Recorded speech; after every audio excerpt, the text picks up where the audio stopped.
ஓம் முருகா முத்தமிழ் இறைவா வடிவேலா சக்தியின் மகனே மால் மருகா சரவண பவனே குருபாலா.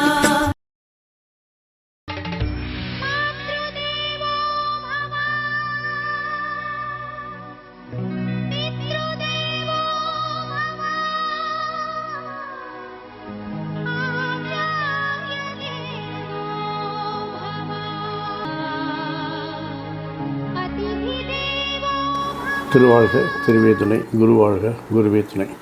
ஓம் கம் கணபதி நமக, முருகாசரணம் கருணாசரணம், ஓம் சோம் சரணபவாய நமக. அன்பர்கள் அனைவருக்கும் திரு விசாக ஜோதிடத்தின் சிவகுருநாதனின் அன்பான இனிய வணக்கங்கள்.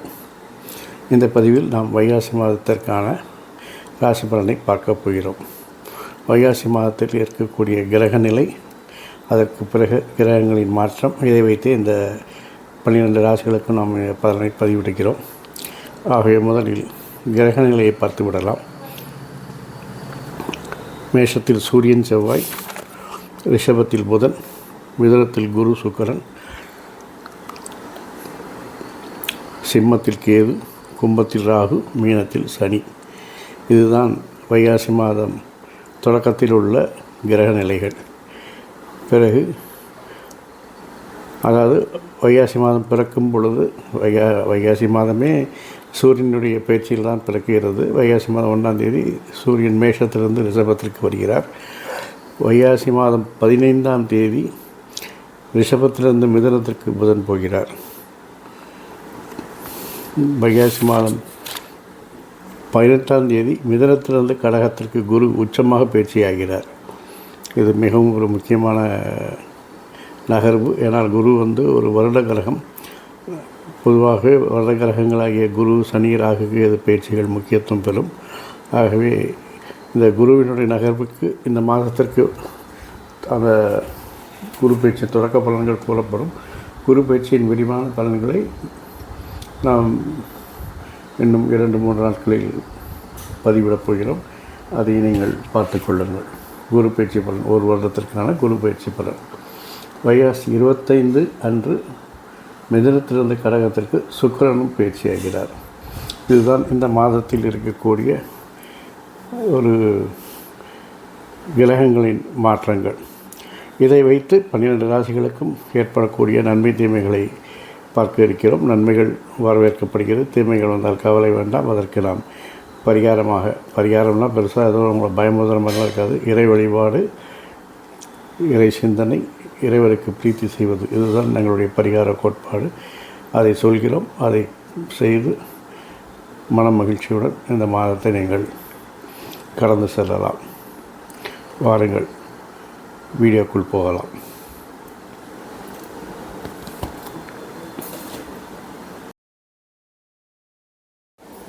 கடகராசினருக்கு இந்த மாத தொடக்கத்தில் உங்கள் ராசிநாதன் செவ்வாயோடு இணைந்து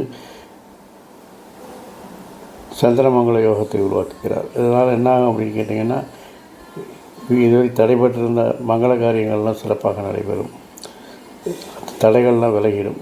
நினைத்த காரியங்கள் நினைத்தபடி செய்து முடிப்பீங்க. குரு அஷ்டமத்தில் இருக்கக்கூடிய ராகுவை பார்க்கறதுனால இழப்புகளை ஈடு செய்யக்கூடிய காரியங்கள் நடக்கும். இதுவரைக்கும் வராமல் இருந்த பணங்கள், நஷ்டப்பட்ட பணங்கள்லாம் உங்களை தேடி வரும். புதிய முயற்சிகளில் வெற்றி கிடைக்கும். உங்கள் ராசிக்கு குரு பகவான் வந்த பிறகு மாதத்தினுடைய பிற்பகுதியில் உங்களுடைய எதிர்பார்ப்பு அனைத்தும் நிறைவேறும். நினைத்த காரியங்கள் நினைத்தபடி நடக்கும். இது ஒரு பொதுவான பலன். மற்றபடி கிரகங்களின் நகர்வை வைத்து நம்ம தனித்தனியாக பார்க்கலாம். வைகாசி முதல் நாள் சூரியன் மேஷத்திலிருந்து ரிஷபத்திற்கு, அதாவது உங்கள் ராசிக்கு 11ஆம் இடத்துல சஞ்சரிக்கிறார். அதனால் என்ன ஆகும் அப்படின்னு கேட்டிங்கன்னா, உங்களுக்கு விடாமுயற்சி, மனதைரியம் அதிகரிக்கும். அதனால் எந்த காரியத்தையும் பிடிவாதமாக வைராக்கியமாக செஞ்சு முடிப்பீங்க. அது நல்ல காரியமாக இருக்கிறதுனால நல்ல பலனையும் கிடைக்கும்.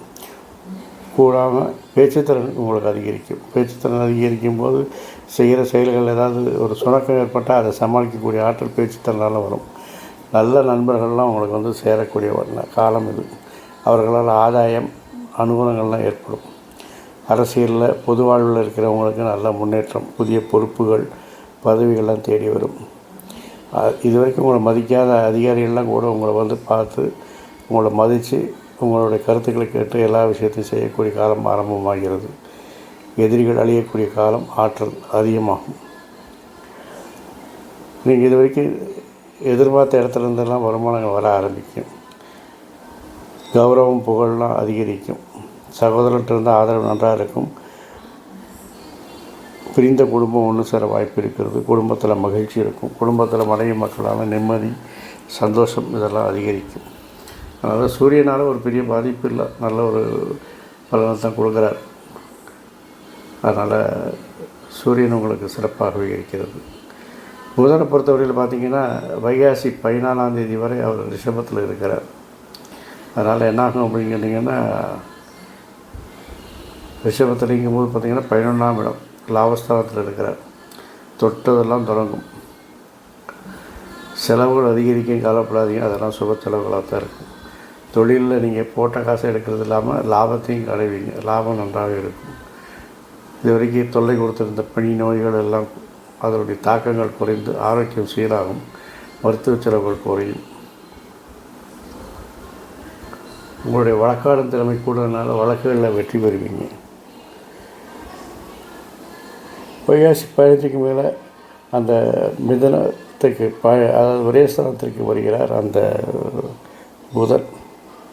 அப்போ என்ன அப்படின்னு கேட்டிங்கன்னா, மாணவர்களுக்கு கல்விகளில் தடைகள் ஏற்படும், தடங்கல்கள் ஏற்படும். எதிரிகள்லாம் உங்களை தன்னாலே உங்களை விட்டு ஓடி போயிடுவாங்க.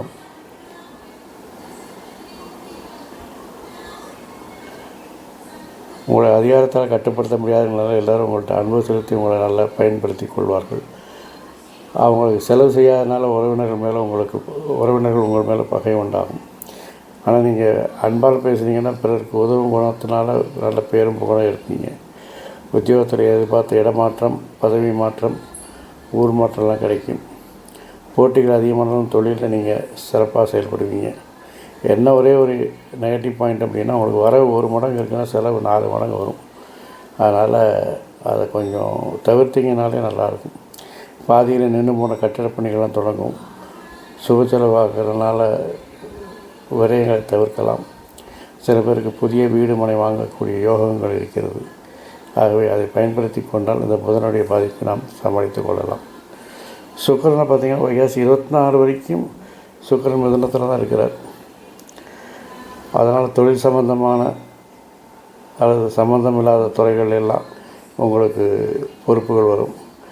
கொடுத்த வாக்குறுதியை காப்பாற்ற போராட வேண்டியிருக்கும். எளிமையாக பேசி காரியத்தை சாதிப்பீங்க. ஆனால் அதே வாக்குறுதியாக போயிடுச்சுன்னா உங்களுக்கு பிரச்சனை ஆகிடும். கருப்பு பணம் எல்லாம் கையில் வச்சுக்கிறீங்க, அதெல்லாம் தவிர்த்துடுங்க. சட்டத்திற்கு புறம்பான செயல்கள் எதுவும் செய்யாதீங்க, ஈஸியாக மாட்டிக்குவீங்க. நண்பர்கள் பகைவர்களாக மாறுவார்கள். அவரெல்லாம் உங்களுக்கு செலவு செய்யலைங்கிறனாலே வருவாங்க. அந்த நண்பர்கள்லாம் உங்களுக்கு ஒரு ஆதாயத்தோடு பழகிற நண்பர்கள். அவரை நண்பர்னே சொல்ல முடியாது, ஆனால் நீங்கள் சொல்லிகிட்டு இருக்கிறீங்க. அதனால் அதை பார்த்துக்கோங்க. அதுக்காக செலவு செஞ்சுட்டே இருக்க முடியாது நம்மளால். சிற்றின்பத்தில் பிரியம் அதிகமாகும். சின்ன விஷயங்கள், ஆடம்பர செலவுகள், அது மாதிரி விஷயத்துலலாம் அதிக நாட்டங்கள் இருக்கும். தாம்பத்திய வேட்கை அதிகமாக இருக்கிறதுனால அதை குடும்பத்தோடு நிப்பாட்டிக்கிறது நல்லது. வைகாசி 25க்கு மேலே சுக்கிரன் கடகத்தில் சஞ்சரிக்கிறார்.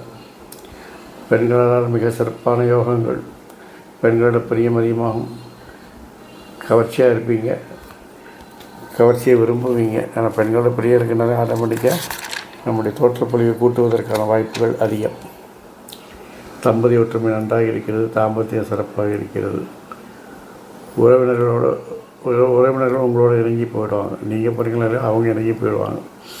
கேட்டால் அவன் உடம்பு தெரிஞ்சதானே விழையா அப்படின்னு சொல்லிட்டு அப்படி உங்களை அட்ஜஸ்ட் பண்ணிட்டு போயிடுவாங்க. ஆரோக்கியம் சீராகும். மருத்துவ செலவுகள் குறையும். குடும்பத்தில் மகிழ்ச்சி உண்டாகும். பயணங்கள் வெற்றியை தரும். கடத்துறதுக்கு வேலை கிடைக்கும். அதாவது கணவனாக இருந்த மனைவிக்கு, மனைவியாக இருந்த கணவனுக்கு. அப்போ 2 வருமானம் வருவதனால குடும்பத்தில் வருமானங்கள் அதிகரிக்கும். முதலீடுகள், சேமிப்புகள் உயரும். நல்லா சிறப்பாக இருக்கும். குரு சுக்கிர சேர்க்கையினால் என்ன ஆகும் அப்படின்னு பார்த்திங்கன்னா, எதிர்பாராத மாற்றங்கள்லாம் ஏற்படும். தலைமை பொறுப்பு உங்களை தேடி வரும். விஐபி ஆதரவுகள் இருக்கும். உத்தியோகத்தில் இருக்கிறவங்களுக்கு விஐபி ஆதரவு, வியாபாரத்தில் இருக்கிறவங்க விஐபி கஸ்டமராக வருவாங்க. உயரதிகாரிகள் நீங்கள் கேட்டதெல்லாம் செஞ்சு கொடுத்து உங்களை மகிழ்ப்பாங்க. வேலை எளிதாகும். மாணவர்களுக்கு பெற்றோர்கள் ஆசிரியர்களுடைய ஆசீர்வாதத்தோடு உங்களுக்கு பேரும் புகழும் கிடைக்கக்கூடிய வாய்ப்புகள் இருக்கிறது. பெண்களுக்கு சுப செலவுகள் அதிகரிக்கும். அதனால் சுகர்னு உங்களுக்கு சிறப்பாகத்தான் இருக்கிறது. குரு பார்த்திங்கன்னா வைகாசி 17 வரைக்கும் மிதுனத்தில் இருந்துட்டு அதுக்கு பிறகு 18ஆம் தேதி கடகத்தில் உச்சமாகிறார். மிதுனத்தில் இருக்கும்போது பார்த்திங்கன்னா சாஸ்திர ஞானம் நல்லா இருக்குது. மாணவர்கள் சிறப்பாக செயல்படுவார்கள். வீட்டில் சுபகாரியங்கள்லாம் இருக்கும். சுபகாரிய விரயங்கள் ஏற்படும். நல்லது தான். இது வரைக்கும் திருமணமாகாமல் இருந்தது, புத்திரபாக்கியம் இல்லாமல் இருந்தது, அதெல்லாம் இந்த மாதம் சிறப்பாக நடக்கும். சில பேருக்கு வீட்டில் பார்க்குற திருமணத்தை காட்டிலும் காதல் திருமணம் வெற்றி பெறும். இது வரைக்கும் இந்த நோய் நொடிகள்லாம் சிறப்பாக இருக்கும். பொதுவாக இந்த மாதம் திருமணம் சரியான முறையில் நடக்காதுங்கிறனால முக்கால்வாசி பேருக்கு காதல் திருமணமாக தான் இருக்கும். அதனால் பார்த்து பண்ணிக்கோங்க. சரியான துணையை தேடி வாழ்க்கையை அமைத்துக் கொள்ளுங்கள். நன்றாக இருக்கும். தூரதேச பயணங்கள்லாம் உங்களுக்கு வெற்றியை தரும். கோயில் வழிபாடு உங்களுக்கு மன அமைதியை தரும். 18க்கு அப்புறம் குரு கடகத்தில் உச்சமாகும் போது பார்த்திங்கன்னா மாணவர்களுக்கு கேள்விகளில் நல்ல ஞானம் பிறக்கும். ஆரோக்கியம் சிறப்பாக இருக்கும். குடும்பத்தில் மனைவி மக்களால் நிம்மதி இருப்பீங்க. செல்வ வசதி அளப்பரிய அளவில் பெருகும். ஆடம்பர பிரியர்கள் ஆடம்பர செலவுகளை செய்வீங்க. பல வழிகளில் உங்களுக்கு பணம் கிடைக்கும். அதே நேரத்தில் அது செலவுகளை அதிகமாக செய்கிறதுனால அதை குறைத்து கொண்டால் நன்றாக இருக்கும். வெளிநாட்டில் பணிபுரியக்கூடிய யோகங்கள், அதாவது வெளிநாட்டில் ஏதாவது வேலை பார்க்கணும் அப்ளை பண்ணியிருந்தீங்கன்னா உங்களுக்கு கிடைக்கக்கூடிய வாய்ப்புகள் இருக்கும். இதில் இருக்கிற வேலை பார்க்குற இடத்துல உங்களை வெளிநாட்டுக்கு டெபியூட் பண்ணுறதுக்கான வாய்ப்புகளும் இருக்கிறது. சரியா வெளிநாட்டு போகிறவங்க மட்டும்தானே எங்களுக்கு வரலைங்க. லோக்கலில் இருக்கிற நல்ல நிறுவனங்கள் கிடைக்கும். இன்ஃபோசிஸ், டிசிஎஸ், அது மாதிரி ஐடி கம்பெனியாக ஆல்ரெடி பெரிய எம்என்சி கம்பெனி, ரெப்யூட்டட் கம்பெனியில் உங்களுக்கு வேலை கிடைக்கும். பதவி உயர்வு இருக்கும். எடுக்கிற முயற்சிகள்லாம் வெற்றி பெறும். யாரையும் சார்ந்து இருக்காமல் தனித்து இயங்கக்கூடிய ஆற்றல் உங்களுக்கு கிடைக்கும். சிவதுர்க்கை வழிபாடு சிறப்பு தரும். இந்த மாதத்தை நீங்கள் சிறப்பாக நடத்தி கொள்வீர்கள். இந்த மாதம் மட்டுமல்லாமல் எல்லா மாதங்களும், எல்லா நாட்களும், எல்லா வாரங்களும், எல்லா நேரத்திலும் இனிய நாளாக, இனிய மாதமாக, இனிய வாரமாக, இனிய வருடமாக, இனிய பொழுதாக அமைய என் அப்பன் செந்தூர் முருகன் அருள் புரிவாராக. மேலும் ஆயுள், ஆரோக்கியம், அமைதி, சந்தோஷம், ஐஸ்வர்யம் போன்ற சகல சௌபாக்கியம் தந்து காத்தல்வாராக. இந்த பதிவில் கொடுக்கப்பட்டிருக்க பலன்கள் எல்லாம் பொது பலன்கள் மாத்திரமே. உங்களுடைய தனிப்பட்ட முறையில் பலன்கள் வேண்டுமென்றால் காணொலியில் கொடுக்கப்பட்ட நம்பருக்கு வாட்ஸ்அப் செய்து உங்களுடைய ஜாதகத்தின் அடிப்படையில் தனிப்பட்ட பலன்களை பெற்றுக்கொள்ளலாம். அதுபோல் இது குரு பேச்சு இந்த மாதம் நடந்திருப்பதால் அதில் உள்ள பலன்கள் சுருக்கமாக கொடுக்கப்பட்டிருக்கிறது. குரு பேச்சின் பலன்கள் தீர்க்கமாக விரிவாக 2 நாட்களில் காணொலிகள் இட இருக்கின்றோம். அதை வேண்டும் என்பவர்கள் இந்த சேனலை சப்ஸ்கிரைப் செய்து வைத்துக்கொண்டால் உங்களுடைய நோட்டிஃபிகேஷன் உங்களை அதை பார்க்க வைக்கும் என்பதை நினைவில் கொள்ளுங்கள். வாழ்க வளமுடன், வளர்க சுகமுடன், அறம் செய்வோம், கர்மத்தின் வழி உரைப்போம். முருகாசரணம், கந்தாசரணம், எங்கும் மங்களம் உண்டாகட்டும். எங்கிடம் இதுபோல் இன்னொரு பதிவில் உங்களை சந்திக்கும் வரை உங்களிடமிருந்து தற்காலிகமாக விடைபெறுவது உங்கள் அன்பன் திரு